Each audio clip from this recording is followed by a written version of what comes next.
that a tariff on Canada is a tax on the American people. How Canada strictly controls production, prices, and foreign access to this country's dairy market in order to protect it. He's attacking Canadian families, workers, and businesses, and we cannot let him succeed. 이틀 만에 200개가 넘는 컨테이너가 우유, 치즈, 버터로 가득 차 캐나다 국경을 넘어왔다. 그 가치는 30억 달러가 넘었다. 그러나 48시간도 지나지 않아 전부 거부되었다. 순식간에 수많은 식품이 마치 원치 않는 소포처럼 되돌아왔다. 메시지는 분명했다. 온타리오는 미국으로부터 더 이상 한 방울의 우유도 받아들이지 않겠다는 것이었다. 그 장면은 충격적이었다. 가득 실린 트럭들, 하역을 기다리는 배들, 수출에 자신 있던 농부들. 하지만 국경은 닫혔다. 화물은 반송되었다. 온타리오의 결정은 경제적 지진처럼 국경을 뒤흔들었다. 단순한 무역 분쟁으로 보이던 일이 순식간에 수백만 명에게 직접적인 영향을 미치는 갈등으로 번졌다. 이것은 계산된 움직임이었다. 온타리오는 이미 자국 영토에 들어온 제품들을 거부했다. 30억 달러가 넘는 유제품이 금융적 먼지로 사라졌다. 그리고 부과된 관세는 충격적이었다. 200%에서 300%까지. 사실상 미국산 제품을 완전히 불가능하게 만드는 수준이었다. 물건 값이 오히려 포장 비용보다 싸지는 꼴이었다. 이미지는 스스로 말한다. 미국의 유제품 생산의 심장으로 불리는 위스콘신의 농장들은 트럭이 빈손으로 돌아오는 광경을 목격했다. 일꾼들은 매대에 진열될 줄 알았던 컨테이너가 가득 찬 채로 이미 넘쳐나는 창고로 되돌아오는 것을 믿을 수 없다는 눈빛으로 지켜봤다. 온타리오는 굴복하지 않았다. 혹독한 조치를 승인하고 1970년대부터 이어온 공급관리 제도를 굳건히 지켰다. 가격 안정성을 보장하고 소비자를 급격한 변동으로부터 지키며 농부들의 안정적인 소득을 지켜주는 제도다. 캐나다에게 이것은 단순한 경제 문제가 아니었다. 정체성이었다. 온타리오와 퀘벡에서 우유와 치즈는 단순한 슈퍼마켓 상품이 아니라 식탁과 문화, 그리고 집단적 기억의 일부였다. 따라서 미국산 제품을 차단했을 때 캐나다 정부는 가해자가 아니라 수호자로 자신을 내세웠다. 농부들의, 소비자들의 일자리의 수호자. 이는 8만 9천 개의 일자리를 지킨 것이었고 85억 달러를 국내 경제에 유지한 것이었다. 매대는 급등하는 가격을 겪지 않았다. 미국이 손실 속으로 빠져들 때 캐나다인들은 평소처럼 소비를 이어갔다. 그러나 이런 결정의 대가는 단순히 내부 정책 수호에 그치지 않는 것 아닐까?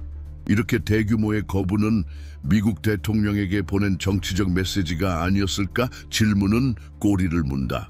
단 이틀 만에 200개가 넘는 컨테이너가 거부됐다면 몇 달간의 관세 전쟁 속에서는 어떤 일이 벌어질까? 얼마나 많은 일자리가 희생될까? 얼마나 많은 국제계약이 찢겨나갈까? 얼마나 많은 농부들이 파산으로 몰릴까? 이미 4월 이후 미국 제조업에서 3만 7천 명이 넘는 노동자들이 일자리를 잃었다. 전문가들은 이 분쟁이 계속된다면 그 수치는 훨씬 더 늘어날 것이라 경고한다. 긴급함은 분명하다. 온타리오에서 보호정책은 방패로 작동한다. 반면 미국에서 관세는 자국민을 찌르는 칼날이 된다. 그 고통은 이미 주머니에서 드러난다. 추산에 따르면 미국 가정은 이번 무역전쟁으로 매년 최대 2,400달러를 더 지불해야 한다. 이것이 일상에서 의미하는 바는 무엇일까? 집 대출 상환이 밀리는 것, 차를 더 이상 할부로 살 수 없는 것, 식탁에 오르지 못하는 한 끼 식사. 그렇다면 미국 농장은 어떨까? 수출에 의존하던 소규모 가족 농가들은 수입이 무너졌다. 예전에는 100파운드당 17달러 하던 우유가 12달러로 폭락했다. 단순히 5달러 차이처럼 보이지만 젖소 400마리를 돌보는 농객에 그것은 연간 수입의 3분의 1을 잃는다는 뜻이다. 한편 캐나다 슈퍼마켓에서는 아무 일도 일어나지 않은 듯했다. 매대는 가득 찼고 가격은 안정적이었다. 소비자들은 늘 그렇듯 우유와 치즈, 버터를 믿고 구입했다. 철저한 추적 규정, 성장 호르몬 사용 금지, 그리고 유명한 푸른 소 도장에 기반한 신뢰였다. 캐나다인들에게 삶은 평범하게 이어졌다. 그러나 남쪽 이웃들에게는 풍경이 혼란으로 뒤바뀌었다. 한편 전미낙농가 연맹과 낙농수출위원회의 보고서는 마치 선고문처럼 들리는 수치를 드러냈다. 불과 18개월 만에 누적 손실은 70억 달러를 넘어섰다. 국제계약은 찢겨나갔고 보관 비용은 막대한 자금을 삼켰으며 선적 물량 전체가 생산 원가조차 충당하지 못하는 값에 청산되었다. 문을 닫는 농장마다 한 편의 이야기가 끝났다. 도축 가격으로 팔려나가는 소마다 한 전통이 사라졌다. 붕괴는 더 이상 통계가 아니었고 재앙적 정책이 빚어낸 인간적 초상이 되었다. 그러나 이야기가 명확해 보이는 순간 놀라운 사실이 드러나 가장 주의 깊은 이들조차 놀라게 했다. 내부 문서에 따르면 2020년 체결된 무역협정 아래에서 미국은 캐나다 낙농 시장에 3.6%의 무관세로 접근할 수 있었다. 3.6%. 그리고 2025년 중반까지도 그 한도의 절반조차 채워지지 않았다. 이는 거부된 제품들이 협정이 보장한 무관세 범위에 포함되지 않았음을 의미했다. 그것들은 그 너머였다. 폭발적인 관세는 임의적 조치가 아니라 이미 예고되고 알려진 규칙의 직접적 결과였다. 캐나다는 협정을 어기지 않았다. 단지 워싱턴이 5년 전에 받아들인 조항을 집행했을 뿐이었다. 이 사실은 초점을 바꾸었다. 전략적 부주의는 수출업자들과 미국 정부 자신에게 있었다. 그들은 합의선을 넘는 물량을 밀어붙였고 캐나다가 자국의 주권적 권리를 포기하리라 기대했다. 그것이 이루어지지 않았을 때 충격은 정치적 굴욕으로 바뀌었다. 한계를 인식하고 대비했어야 할 쪽이 신호를 무시했고 결국 농부들을 피할 수 있었던 패배에 노출시켰다. 생산주들에서는 좌절이 분노로 번졌다. 위스콘신, 펜실베이니아, 미네소타, 그 어디에서나 같은 장면이 펼쳐졌다. 농업장비 경매, 빚에 시달리는 농가들의 항의, 그리고 워싱턴에 보내는 구조 요청. 그러나 돌아온 답은 불충분하다고 여겨졌다.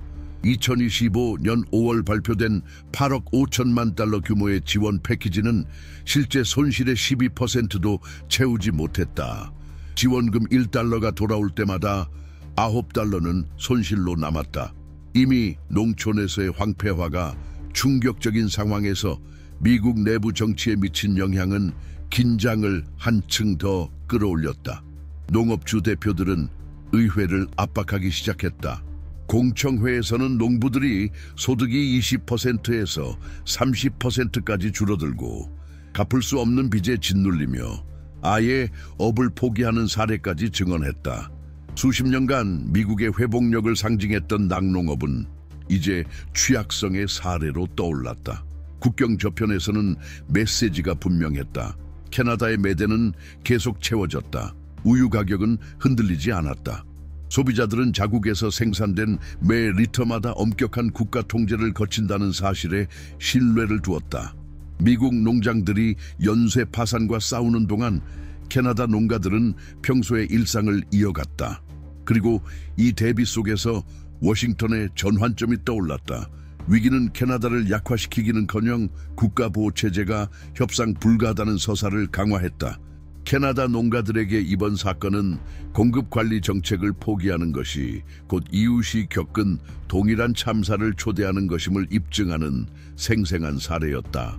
공적 연설에서 업계 지도자들은 캐나다가 단지 일자리를 지키는 것에 그치지 않고 국민의 식량 안보를 보장한다고 강조했다. 이보다 강력한 농언은 없었다. 결과적으로 관세 전쟁은 양보를 강요하기는커녕 오히려 참호를 굳혔다. 미국에서는 농민들이 시급한 재협상을 외쳤다. 캐나다에서는 사회 전체가 국가적 기둥으로 여겨지는 모델에 대한 지지를 강화했다. 우유와 치즈에서 시작된 전투는 이제 단순한 연설로는 끝낼 수 없게 되었다. 이제 걸려있는 것은 경제 주권 그 자체였다. 이론 속에서 관세는 단지 표 속의 숫자, 보고서 속의 퍼센트, 연단 위 연설일 뿐이다. 그러나 현실에서 그것들은 얼굴이 있고 주소가 있으며 부엌 냄새를 품고 있다. 지도자들이 기자회견에서 서로 비난을 주고받는 동안 거리와 가정에서는 이미 수천 킬로미터 떨어진 곳에서 내려진 결정의 무게를 온 가족이 감당하고 있었다. 온타리오에서는 소비자들이 슈퍼마켓에 들어가도 아무런 차이를 느끼지 못했다. 우유 가격은 그대로였다. 선호하는 치즈는 언제나 있던 매대 자리에 있었다. 푸른 소 도장이 찍힌 버터는 여전히 같은 신뢰를 전했다. 그들에게 관세 장벽은 계산대 줄에서 이야기할 주제가 아니었다. 일상은 외부 변동을 막아주는 제도로 보호되었다. 안정성은 현실이었다. 국경 반대편에서는 일상이 갈라졌다. 위스콘신에서 세대를 이어 우유로 살아온 농가들은 이 충격을 판결처럼 받아들였다. 해가 뜨기 전에 차가운 아침마다 젖소는 예전과 다름없이 착유되었다. 그러나 그 이후가 달라졌다. 우유를 가공업체로 실어 나르던 트럭은 갈 곳을 잃고 돌아왔다. 이미 가득 찬 사일로에 우유가 쏟아졌다. 가격은 주마다 떨어졌다. 그리고 달말에 도착한 수표는 사료값조차 겨우 충당할 정도였다. 젖소 400마리를 기르는 한 가정에게 100파운드당 5달러의 하락은 수입의 3분의 1을 잃는다는 뜻이었다. 2024년에는 아이들 학비를 내고 트랙터 할부금을 내며 집 수리를 계획할 수도 있었다. 그러나 올해 미래는 갑자기 짧아졌다. 빚이 쌓였다. 밤마다 대화는 줄여야 할 것들에 집중되었다. 공업도시 교외에서도 위기는 퍼졌다. 식품 가공업 노동자들은 근로시간이 줄고 있다는 사실을 알게 되었다. 재고 과잉으로 생산 라인이 멈췄다. 수십 년 동안 안정성을 자랑하던 직원들은 이제 생소한 단어를 듣기 시작했다. 정직, 해고, 파산. 공식 통계는 4월 이후 제조업에서 3만 7천 개 이상의 일자리가 사라졌다고 밝혔다. 그러나 각 숫자 뒤에는 강제로 적응해야 하는 삶이 있었다. 주말 여가를 줄인 가정, 대학 진학을 미룬 청년, 두 번째 자동차를 파는 부부, 줄어드는 선택마다 워싱턴에서 부과된 관세가 집안의 포기로 바뀐다는 사실이 떠올랐다. 미국에서는 일반 소비자들도 또 다른 방식으로 타격을 받았다. 농가에 지급되는 가격을 끌어내린 바로 그 시스템이 슈퍼마켓의 최종 가격은 올렸다. 추산에 따르면 가정들은 관세 전쟁의 결과로 매년 최대 2,400달러를 더 지출하게 될 것이라고 한다. 그것은 단순한 경제 수치가 아니었다. 밀린 주택담보대출금, 더 비싸진 의료보험료, 취소된 여행을 의미했다. 일상은 더 이상 예측 가능하지 않았다. 한편 온타리오에서는 평범함이 이어졌다. 캐나다 농가들은 자신 있게 일상을 유지했다. 수입은 안정적이었고 시장은 보호받았으며 메시지는 분명했다. 공급관리 제도는 생산된 매 리터마다 확실한 수요와 공정한 가격을 보장한다는 것이다. 지역 장터에서 생산자들은 추적 가능성과 품질 기준을 강조하며 자신의 생산물을 자랑스럽게 이야기했다. 개별적인 이야기는 위기의 상징이 되었다. 펜실베이니아의 작은 마을에서 한 100년 된 농장은 단 반년 만에 수입이 28% 줄었다. 세대를 이어가던 우유는 이제 농장을 유지하기에도 부족했다. 인터뷰에서 감정을 드러낸 농가들은 문을 연경 닫아야 한다는 고통을 털어놓았다. 수십 년의 자부심은 출구 없는 시장 앞에서 절망으로 바뀌었다. 장면들은 이어졌다. 미래를 보장하지 못하는 농장에서 차규를 돕는 아이들, 생일 선물을 살 여유가 없다고 설명하는 부모들, 도시에 가서 임시직이나 불안정한 일자리를 찾는 청년들, 오랫동안 번영의 엔진으로 여겨졌던 미국 농촌은 이제 균열을 드러냈다. 신선식품 운송 전문 트럭 운전사들은 계약이 줄어드는 것을 목격했다. 창고 노동자들은 근무 시간이 줄어들었다. 협동조합의 움직임에 의존하던 지역 식당들은 손님을 잃었다. 위기는 원을 그리며 퍼져 우유 생산과 직접 관련 없는 이들까지 덮쳤다. 그 사이 캐나다 슈퍼마켓 복도에서 소비자들은 국경 너머의 폭풍을 알지 못했다. 평소처럼 장을 보고 늘 지불하던 값을 내고 지역 생산을 인증하는 푸른 도장을 믿었다. 그들에게 안정은 너무나 자연스러워 눈에 띄지 않았다. 그러나 이웃들에게는 그것이 보호와 예측 가능성이 모두에게 주어지지 않는다는 사실의 생생한 상기였다. 지금 우리 앞에 놓인 것은 피할 수 없는 의문이다. 점점 더 경제 통합에 의존하는 세계에서 관세 전쟁의 논리는 어디까지 뻗어갈 수 있을까? 불과 몇 달 만에 대규모 파산, 연이은 해고, 그리고 위기에 빠진 공동체들을 이미 목격했다면, 지속적인 대결이 수년간 이어진다면 어떤 일이 벌어질까? 정부들은 언제까지 관세를 마치 탄환처럼 쏘아대며 그 실제 충격이 일상을 떠받치는 이들, 노동자, 농부, 소비자에게 떨어진다는 사실을 외면할 것인가? 편집적 관점에서 드러나는 결론은 동시에 분명하면서도 불안하다. 눈앞의 현재만 지키려는 선택은 미래에 엄청난 비용을 부를 수 있다. 그러나 현재의 신호를 무시하는 것은 더 큰 붕괴를 의미할 수 있다. 미국과 캐나다 사이의 관세 충돌은 국가 주권과 국제 협력 사이 균형의 극단적 취약성을 드러냈다.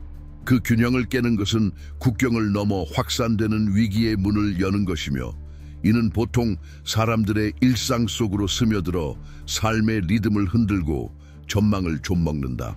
바로 이 지점에서 세계 지도자들의 개인적 궤적이 연결된다. 도널드 트럼프는 엄격한 관세 정책을 다시 꺼내들며 오늘의 격화를 불러온 톱니바퀴를 돌리기 시작했다. 시진핑은 중국을 이끌며 주에 깊게 관찰하고 전략적 우위를 위해 자신의 수를 움직인다.